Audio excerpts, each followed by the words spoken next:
Ayan, magandang umaga po sa inyong lahat mga amiga. Magprito ako ng saging sa baon. 6 na piraso. Prito ko para may merienda, pang merienda. Prito lang po ito mga amiga para prito ko lang siya. Ayan.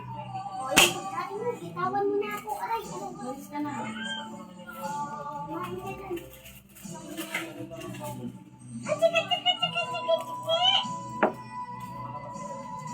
Hinati ko lang po siya ng binigyan ko lang ng kalahati para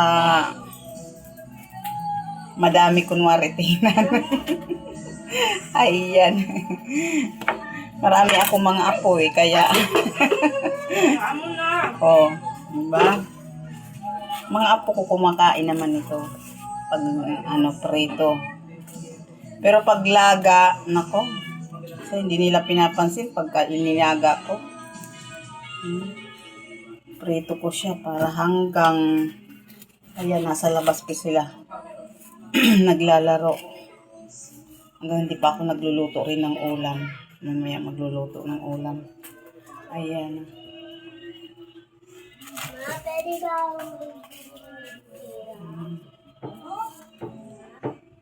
Ganito lang ginagawa ko. Hindi ko na po linalagyan ng asukal to mga amiga kasi matamis naman.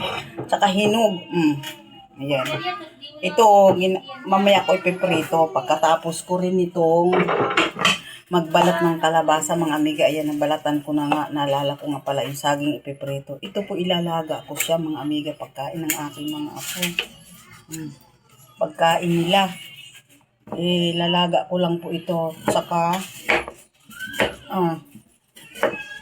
dudurugin ko para makain nila.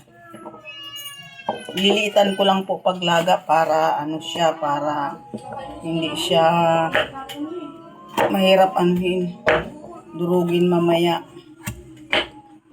Ayan. Maganda itong kalabasa na to kasi yung maligat, alam niyo pong maligat na kumbaga sa malabo. Sa Bisaya, malabo. Masarap parang kamuti. Ayan. Para siyang kamuti. Ayan. Laga ko lang siya. Hindi na ako bumibili ng mga nila sa apo ko. Yung pagkain ba na binibili. Hindi na ako bumibili. Pagka maglaga kami ng ng ulam, may patatas, ayan, may sayote, yan ang kinukuha ko na lang po mga amiga. Ito ngayon pwede na to. Ilalaga ko na siya para makain ng aking mga apo. Ayan, marami pong salamat sa inyong lahat. Salamat po sa panonood. Ayan, salamat sa inyong lahat sa aking video. Ayan, salamat po. Bye-bye. Lalaga ko muna at ipiprito ko yung saging sa baon.